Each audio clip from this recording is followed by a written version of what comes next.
Hello po mga kabebe, magandang buhay po sa lahat. Ako pala yung Duck Girl ng Bukidnon. So ngayon po mga kabebe, shout out po sa mga kabebe natin dyan na mga OFW at sa mga nagre-retire pa lang at sa baguhan pa lang dito sa channel ko. Yun nga, dito nga po sa channel ko ay free range po yung paraan natin or pinapasto lang po itong mga alagang itik natin. So ngayon po ay sasagutin po natin yung komento po ng kabebe natin na yun nga is mahirap po talaga daw magbenta ng nagkakaling na naitik. So yun nga po mga kabebe, totoo po talaga yun mga kabebe. At yun nga, may mga post din po tayo dyan. Kaya nga dito nga po sa mundo ng duck farming, sinasabi po natin na discarte po talaga yung labanan. Hindi po natin yun dinidinay mga kabebe na kahit ano pa naman ang ibenta natin pag nagkakaling na manok, mababoy man, makabaw man yan o mga baka at itik, is mahirap po talaga nating ibenta pag matanda na po talaga itong mga inaalagaan natin. So, ganun din po itong mga alagang itik natin mga kabebe, lalong-lalo na pag ganitong itik po is hindi po natin sila na ibibenta sa merkado na katulad po ng manok na mga kal na is na ibibenta po natin per kilo. Itong mga alagang itik natin is kunti lang po yung nakakaalam ng karne kasi nga ay real talk po tayo.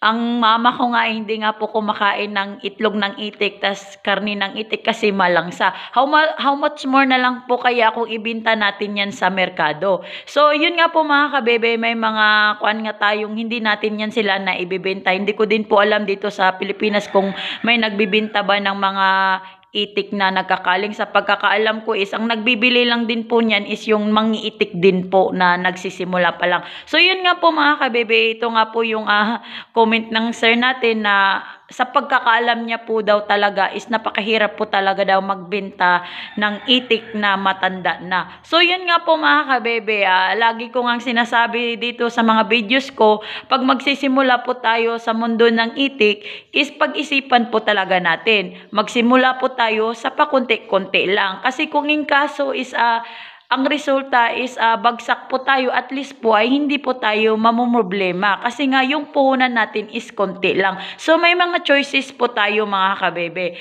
Pwede ka magsimula sa SEO, pwede ka din magsimula sa RTL. Yun nga po mga kabebe, lahat ay yung dalawang pagpipilian mo ay may mga disadvantage din po at advantage. Katulad ng mga SEO, pag SEO pa ang simulan mo is risky po. Maliban sa baguhan ka pa lang, nag-uumpisa ka pa lang, wala ka masyadong idea.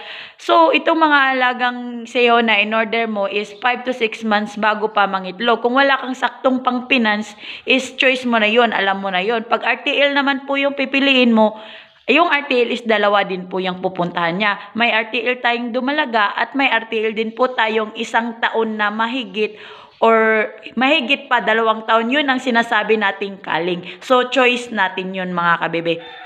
So, yun nga, about kasi sa pagkakaling ng itik itong isi-share ko sa inyo. Kasi nga mahirap nga daw ibenta. So, yun nga po mga kabebe at pag nagkakaling po talaga yung alagang itik natin is problema po sa atin yon. Kasi nga po, number 1 na pinoproblema natin kasi is yung egg production po ng mga itik na nagkakaling. Hindi na po masyadong active. Pero pag ganitong pastol po yung mga alagang itik natin mga kabebe is no worries po tayo.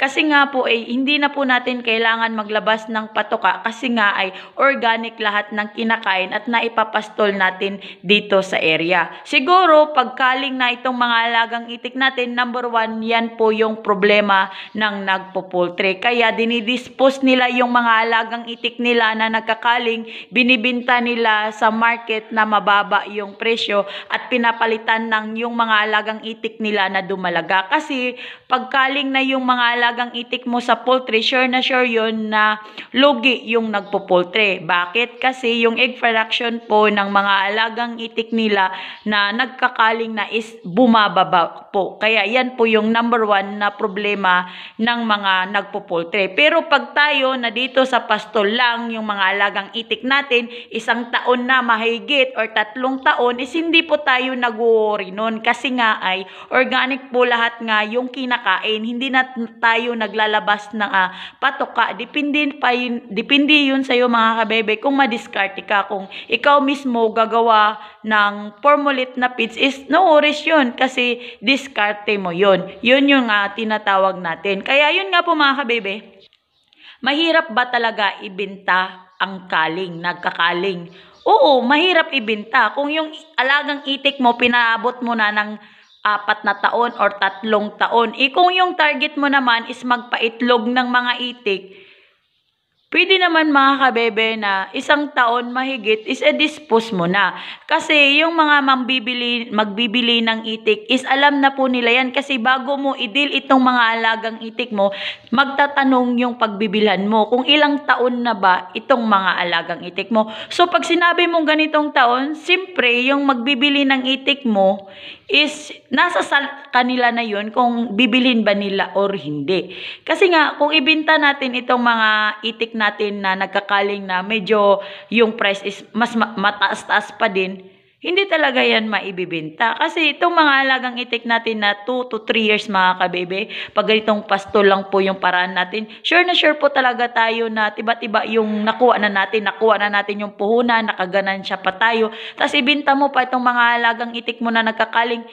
Pag ganito mga kabebe, na takot ka talagang mag-itik, huwag ka na lang talaga mag-itik mga kabebe. Kung takot, yung iniisip mo is paano kung magsimula ako sa itik. Matanda na yung mga itik ko, anong gagawin ko dito? Anong mangyayari? Saan ko ilalagay? Kung ganyan yung mindset mo mga kabebe sa hanap buhay na gusto mong pasukin, huwag mo nang pasukin mga kabebe. Kasi nga dito nga sa mundo ng duck farming, negatibo or positibo, diskarte nga po yung tinatawag natin. Pag ayaw mong yakapin yung mga negatibong mangyayari mga kabebe, huwag mong pasukin itong mundo ng duck farming kasi nga ay malulugi ka po talaga. Choice mo yun kabebe kung ano yung bibilhin mong mga itik. Walang pipilit sa'yo kung bibili ka ng dumalaga, yung 1 taon na mahigit or kaling na talaga. Choice mo na yun mga kabebe kung ano yung gusto mo talaga. Kasi sa marketing ko po kasi is nagbibenta po tayo ng mga RTL na itik. RTL po yung marketing ko talaga, dumalaga, tas taon na mahigit yung mga alagang itik natin. Ako ay baguhan pa lang dito sa mundo ng duck farming mga kabebe. Kaya may inalagaan tayong 1 taon na mga itik, may dumalaga tayo, tas may mga sayo tayo. Yung hindi po natin maibenta na mga RTL, isinahalo ko po dito sa mga itik ko pong nangingitlog. So kung may gusto maghanap ng medyo may maedad na, is may maibibenta tayo, tas may gusto bumili ng dumalaga, may maibibenta tayo. Yun nga mga kabebe is choice mo nga po yun mga kabebe kung ano nga po yung gusto mo dito sa mundo ng duck farming. Totoo po talaga yung sinasabi ng kabebe natin na mahirap po talaga magbenta ng itik na nagkakaling. Yun nga po mga kabebe, kung magbenta din po tayo na nagkakaling ng itik, wag mo na din po isabay sa presyo na gusto mo.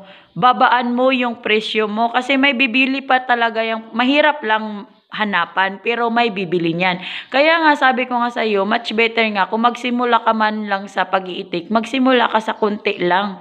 Para sa ganun kung darating yung panahon na magkakaproblema tayo is hindi tayo mahirapan kasi konti lang yung inaalagaan natin. Yun nga po mga kabibi, kaya hindi ko din sinasabi dito sa videos ko na mag-itik ka kasi magandang mangyari. Dito po sa videos ko po mga kabebe, transparent po tayo dito, negatibo at positibo.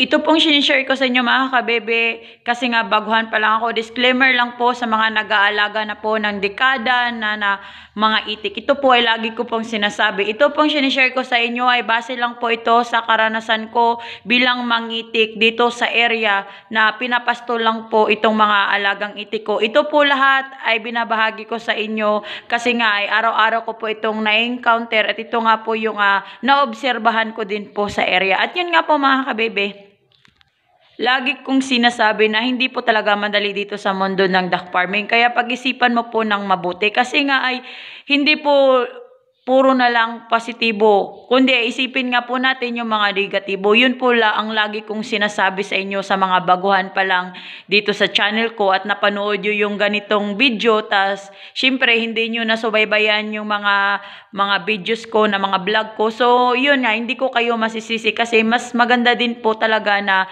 mag-iwan po kayo ng komento at sa ganun ay ma-share din po natin sa mga gustong mag-iitik. Kasi nga, dito nga po sa mga videos ko ay transparent po tayo. Sinishare ko po sa inyo yung posibilidad na mangyari sa inyo, negatibo man at positibo. At yun nga po mga kabebe, may itik din po, i-share ko lang sa inyo ha, saglit lang. Yung may itik din po yung kuya ko, mga 300 heads po yun na mga itik. So, ang nangyari mga kabebe, yung itik na nabili niya is 2 taon na din po yun. So, ang presyo po nun, pagbili namin is nasa 150 per head po. So, yun nga, 2 taon na inalagaan ng kuya ko. So, ang nangyari is mag-4 na taon po yung mga alagang itik niya.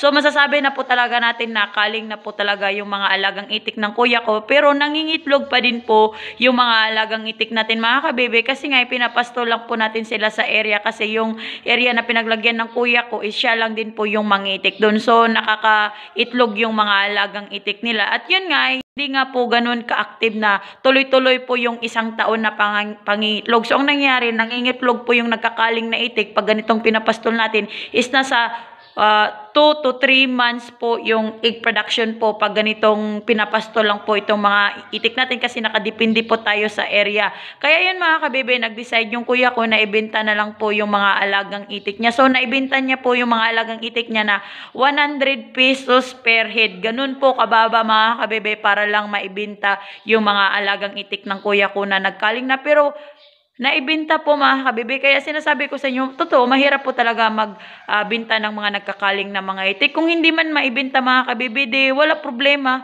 Ulamin mo na lang, araw-arawin mo pag-ulam. Kasi kaysa naman hindi mabenta, kainin mo na lang, lutuin mo. At least ang mahal-mahal pa naman ng isda ngayon at karne. Yung itik mo na lang ay katayin mo na. Kasi nga saan pa yan pupunta kung hindi maibenta, di ulamin mo na ganun din naman yung resulta. Kaya lagi ko sinasabi dito na pag-isipan po talaga natin kung saan ba yung gusto mo. Yung mag-itik ka ba na nagsiseho na or yung RTL. Kasi nga tayo na nagsisimula pa lang is ganyan po talaga yung mangyayari. Ganyan din yung mindset natin. So, no worries po tayo dyan mga kabibe. Kaya sinasabi ko sa iyo, happy farming. Choice mo na yon kung takot ka na magkaling itong mga alagang itik mo kahit hindi ka pa nakasimula or nagsimula ka na.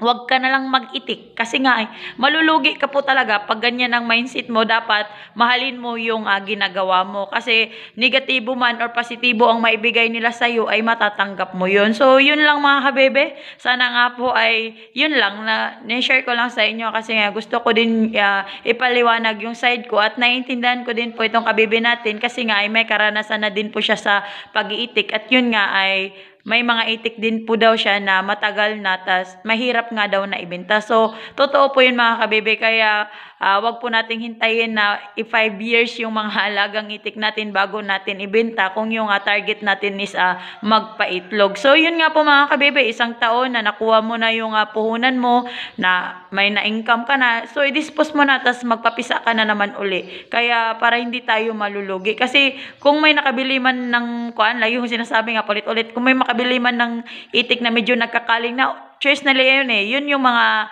nag-uumpisa pa lang sa mundo ng duck farming. Kaya lagi kong sinasabi na kung bibili man ng RTL, dapat nasa 500 pababa para iwas lugi.